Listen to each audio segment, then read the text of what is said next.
Film jolly LLB 3 की कहानी शुरू होती है एक दर्दनाक घटना से, जहां किसान कैतराम और उसकी बेटी आत्महत्या कर लेते हैं।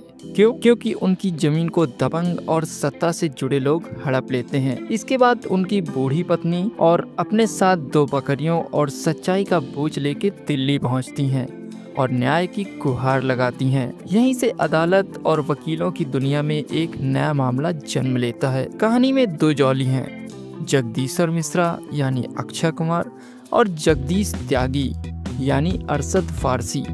दोनों ही वकील हैं, लेकिन एक दूसरे के खिलाफ खड़े रहते हैं। अदालत के अंदर उनके बीच तगड़ी जुबानी जंग होती है।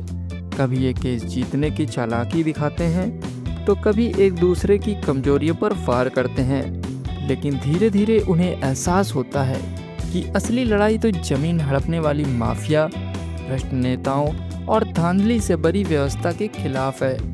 जज सुंदरलाल त्रिपाठी यानी सौरव शुक्ला हमेशा की तरह बीच बीच में हंसी ठिठोली और मजेदार तर्कों से माहौल हल्का करते हैं। कोर्ट रूम में झूठे गवाह आते हैं, राजनीतिक दबाव बनते हैं, डराने धमकाने की कोशिशें होती हैं, लेकिन दोनों जॉली कभी भिड़ते हैं तो कभी मिलकर न्याय के लिए लड़ते हैं। क्लाइमैक्स में मामला कोर्ट में इस हद तक उलझ जाता है कि लगने लगता है अब सच सामने नहीं आएगा, लेकिन सबूत, गवाह और हिम्मत की मदद से आखिरकार बूढ़ी महिला को इंसाफ मिलता है। फिल्म यही दिखाती है कि न्याय संभव है, लेकिन उसके लिए संघर्ष आसान नहीं होता।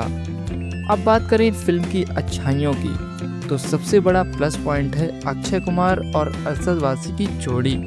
दोनों के बीच की नोक-झोंक और केमिस्ट्री देखने लायक है।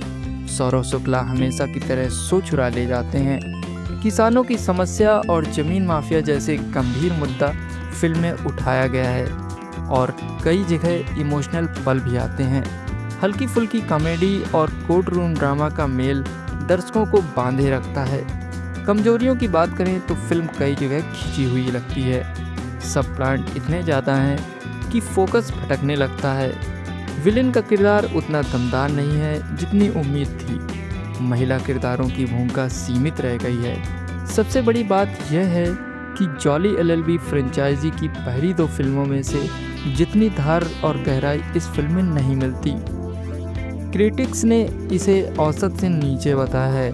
इंडियन एक्सप्रेस ने 5 में से 2 दिए हैं और कहा है यह सीरीज की सबसे कमज़ोर फिल्म है। कुछ जगह इसे 2.5 से 2.75 स्टार तक मिले हैं। हालांकि दर्शकों का रिस्पांस थोड़ा बेहतर रहा है और इसे 10 में से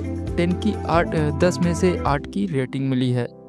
कुल मिलाकर जॉली एलएलबी 3 एक सामाजिक संदेश देने वाली मनोरंजक फिल्म है, लेकिन यह उतनी ताकतवर नहीं है जितनी होनी चाहिए थी। देखने लायक है, मगर बड़ी उम्मीदें ना रखें। मेरी तरफ से इसे 10 में से 6 स्टार मिलते हैं। दोस्तों, आपकी तरफ से इसे कितने स्टार मिलते हैं कमेंट बॉक्स में ज़रूर बताना। और अगली मूवी की कौन सी मूवी की रिव्यू आप चाहते हैं कमेंट बॉक्स में बताएं। तब तक के लिए बाय बाय।